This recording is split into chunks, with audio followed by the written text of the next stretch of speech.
गाय और भैंसों में संक्रामक रोग लंपी स्किन इतना कहर बनकर टूट रहा है कि करीब 1.25 लाख पशु पूरे प्रदेश में इसकी चपेट में आ चुके हैं। चिंता की बात यह है कि करीब 6000 पशु तो तड़प तड़प कर जान भी गंवा चुके हैं। एक रिपोर्ट।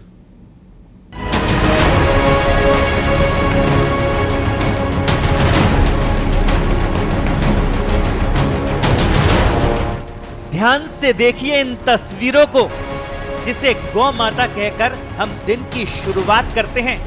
राजनीतिक दल सियासी रोटियां सेकने के लिए जिसका इस्तेमाल करते हैं, जिसमें सभी देवी देवताओं का वास माना जाता है, आज वो ही गौ माता जानलेवा बीमारी के कारण काल का ग्रास बन रही है, या यूं कहें कि जिम्मेदारों की लापरवाही के कारण बेमौत दम तोड़ रही है। दिखाने को तो सरकारें पशुओं के संरक्षण के लिए अलग से गौ पालन विभाग, गौ सेवा आयोग और न जाने कितने ही विभाग और संस्थाएं खोल चुकी है, मगर धरातल पर इन पशुओं को मदद का अभी भी इंतजार है, खासतौर से अब तो जब इनकी जान पर ही बनाई है। दरअसल गाय और भैंसों में संक्रामक रोग लंपी स्किन इतना कहर बनकर टूट रहा है कि करीब 1.25 लाख पशु इसकी चपेट में आ चुके हैं।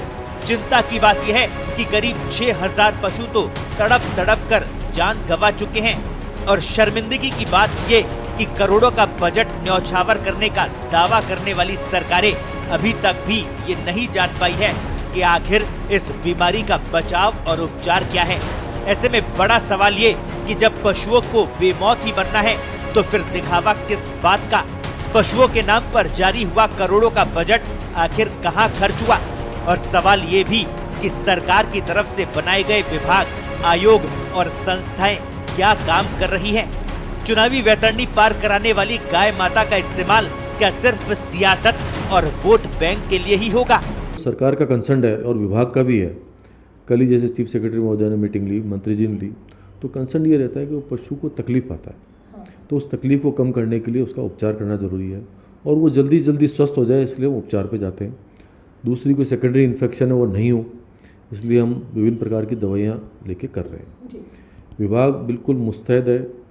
जो ज़्यादा प्रभावित 10-12 ज़िले हैं उसमें तो 100% इतनी मुस्तैदी है। जयपुर से हमारे अधिकारी वहीं बैठे हैं, सभी जगह के अधिकारी मुस्तैद हैं। जिला प्रशासन ने बहुत ज़्यादा व्यवस्थाएं की है। चीफ सेक्रेटरी महोदय ने जो निर्देश दिए थे उसके अनुसार जिला प्रशासन ने प्रशासनिक अधिकारियों को भी मॉनिटरिंग में लगा रखा है। एडीएम, एसडीएम, तहसीलदार, नायब तहसीलदार सभी को इस काम में लगा रखा है भी आप मॉनिटरिंग करें, समझाइश करें, और जो भी असिस्टेंस है वो प्रशासन की ओर से मिल रही है और सरकार खुद दे रही है। ऐसा नहीं है कि पशुओं में गंभीर रोग पहली बार आया हो, इससे पहले भी कई जानलेवा बीमारियां उन्हें अकाल मौत दे चुकी है, मगर हमारी सरकारों का रवैया बिल्कुल भी नहीं बदला। पहले खुरपका और मुंहपका रोगों ने इन पशुओं की जान ली, और अब लंपी डिजीज इन्हें बेमौत मार रही है। इससे भी बड़ी बात ये कि राजस्थान में बाड़मेर के बाद मुख्यमंत्री अशोक गहलोत के गृह जिले जोधपुर में इस रोग ने सबसे ज्यादा 822 पशुओं की जान ली है, लेकिन पशुपालन विभाग, जिम्मेदार अधिकारी और पशुपालन मंत्री लालचंद कटारिया एसी के बंद कमरों में कागजी निर्देश जारी कर खाना पूर्ति कर रहे हैं। सेमिनार वेबिनार के नाम पर सरकारें लाखों रुपए खर्च कर देती है, और इनमें किसानों को कृषि टिप्स देने के लिए बुलाया भी जाता है, मगर जब जानलेवा बीमारी आती है तो फिर ये किसान खुद को अकेला ही पाता है। लंपी स्किन डिजीज में भी प्रदेश का किसान असहाय महसूस कर रहा है। ऐसे में सवाल ये कि पशुओं की चिंता सचिवालय के वातानुकूलित कमरों से बाहर निकलकर पशुओं के बाड़े तक कब पहुंचेगी? प्रदेश में लंपी स्किन डिजीज ने अपना कहर बरपाना शुरू कर दिया है। प्रदेश के तकरीबन 16 से अधिक जिले इसकी चपेट में है, और 90,000 से अधिक गायों की मौत हो चुकी है, और बड़ी संख्या में अभी भी गाय इनसे और अन्य पशुधन इससे संक्रमित है। इस संक्रमण को तेजी से फैलता देखकर पशुपालन विभाग भी सतर्क हो गया, और उन्होंने भी प्रिकॉशनरी जो कदम है वो उठाए जाने शुरू कर दिए। दवाइयों की उपलब्धता करवाई जा रही है, साथ ही अतिरिक्त बजट भी विभागों को दिया गया, और जिलों को ये बजट जारी किया जा चुका है। इस वक्त हम गए हैं जोतेड़ा गौशाला में। यहाँ तकरीबन 53 जो गाय है वो इस डिजीज से, इस वायरस से संक्रमित है। यहाँ पर भी जो डॉक्टर्स की टीम है, पशुपालन विभाग की जो टीम है, वो इन गायों की देखभाल कर रही है। उनका इलाज यहाँ पर जारी है। हमारे साथ डॉक्टर्स जो इन गायों का इलाज करे वो हैं, उनसे हम बातचीत करते हैं, उनसे हम जानते हैं कि विभाग की तरफ से क्या कुछ कदम उठाए गए। यहाँ पे अभी जो लंपी स्किन डिजीज़ है LSD, उससे 53 गायें संक्रमित हैं। उनमें से लगभग हम जो अभी प्रेजेंट में 15 का तो ट्रीटमेंट कर रहे हैं और उसमें से 38 रिकवरी हो चुकी है। और इसके लिए जो बाकी का जो कंटिन्यू ट्रीटमेंट है हमारे डिपार्टमेंट की तरफ से डॉक्टर्स की और जो हमारे पशुधन सहायक हैं उनकी टीम यहाँ पे कंटिन्यू काम कर रही है। और डिपार्टमेंट की तरफ से जो दवाइयों की समुचित व्यवस्थाएं की गई हैं। और हमारा हर मतलब संभव प्रयास है कि यहाँ पे किसी भी जानवर की या किसी भी गाय गोधन की इस डिजीज से कोई डेथ नहीं हो। अभी तक कोई कैजुअलिटी नहीं आई है यहाँ हाँ, सामने? जनरली यहाँ अभी LSD से कोई कैजुअलिटी नहीं आई है सामने। यहाँ पर आप देख सकते हैं कि जो गाय है जो बहुत ज़्यादा संक्रमित हो चुकी है उनको अलग रखा गया और कुछ गाय जो कि जिनमें संक्रमण हल्का था उनको अलग कर दिया गया। ये हम कह सकते हैं कि विभाग पूरी तरह से मुस्तैद और प्रिकॉशन जो भी हो सकता है इनका जीवन बचाने के लिए वो प्रयास किए जा रहे हैं। एक और अन्य डॉक्टर हैं, उनसे भी हम बातचीत करते हैं, वो भी पशुपालन विभाग से ही है। LSD का कोई वैक्सीन आया नहीं है राजस्थान में तो, और इसके लिए बोल रहे हैं कि गोट पॉक्स वायरस का वैक्सीन है वो थोड़ा इफ़ेक्टिव है, तो उसका यूज़ अभी मतलब सरकार कोशिश कर रही है उसको ख़रीदने की, तो अभी तक अवेलेबल नहीं हो पाया है।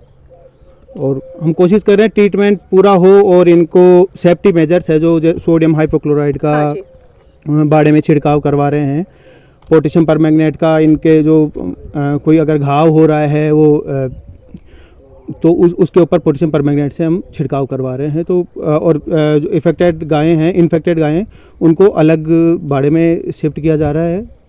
यही प्रिकॉशनरी मेजर्स ही इसके लिए। बाकी वायरल डिजीज़ है तो सेकेंडरी इन्फेक्शन ना हो इसके लिए हम एंटीबायोटिक्स यूज़ कर रहे हैं और रिकवर भी हो रही है। 33 गाय रिकवर हो गई है और ये लगभग 10 दिन में अपने आप भी रिकवर हो रही है थोड़ा थोड़ा। किसी भी तरह की कैजुअलिटी से बचाने के लिए जैसा कि विभाग की तरफ से कोशिश कर रहे हैं, आप लोग लगातार कोशिश कर रहे हैं, लेकिन जो गौशाला है और जो पशुपालक है उन दोनों में कहीं ना कहीं डर व्याप्त है इस चीज़ को लेकर के, तो उनको क्या आप टिप्स देना चाहेंगे अपने लिए? सर, किन चीज़ों का ध्यान उन्हें रखना ज़रूरी है? जो अभी जानवरों की खरीद है, मतलब बाहर से खरीदना या फिर जानवरों को बेचना या बाहर चरने के लिए भेजना, तो ये अभी यथासंभव नहीं करना चाहिए। पशुधन विशेषज्ञों के मुताबिक लंपी स्किन डिजीज देश में सबसे पहले पश्चिम बंगाल में 3 साल पहले रिपोर्ट हुई थी। इसके बाद बिहार और ओडिशा में देखी गई, लेकिन सरकारों की उदासीनता के चलते ये बीमारी अब राजस्थान के साथ साथ देश के अधिकांश राज्यों में महामारी का रूप ले चुकी है। राजस्थान की ही बात करें तो 17 जिलों में लंपी वायरस का कहर टूट रहा है। 1,20,782 पशु संक्रमित हो चुके हैं। 5,807 पशुओं की अकाल मौत हो चुकी है। सिर्फ 24 घंटे में 1511 गौवंश की मौत हो चुकी है। जयपुर और आसपास के ग्रामीण क्षेत्रों में चल रही गौशालाओं में इस वायरस का असर देखने को मिल रहा है। राजस्थान पत्रिका की संवाददाता राखी हजेला ने उन गौशालाओं का जायजा लिया। गौशालाओं की स्थिति बदहाल है। बदहाली की अवस्था में गाय यहाँ पर रहने के लिए मजबूर है। हम आपको दिखाते हैं, हमारे कैमरा पर्सन संजय शर्मा हमारे साथ है, वो आपको दिखाएंगे कि किस तरह की बदहाली में ये गाय यहाँ पर रह रही है। आप देख सकते हैं कि किस तरह से गंदगी और पानी का यहाँ ढेर लगा हुआ है, जिसमें मक्खी मच्छर पनप रहे हैं। यही इस वायरस के जिम्मेदार है। पास में ही जो संक्रमित गाय हैं उन्हें भी रखा गया है। अधिकारियों का कहना है, मौके पर जो मौजूद डॉक्टर्स हैं उनका कहना है कि इन्हें गायों को आइसोलेट करके रखा गया, लेकिन कैसा आइसोलेशन है? एक तरफ संक्रमित गाय हैं जिन्हें रखा गया है, वहीं दूसरे में खुले में भी जो सामान्य गायें वो भी यहाँ पर घूम रही हैं और ये गाय बहुत आसानी से इन संक्रमित गायों की चपेट में आ सकती है, क्योंकि जो वायरस है वो फैलने वाला है।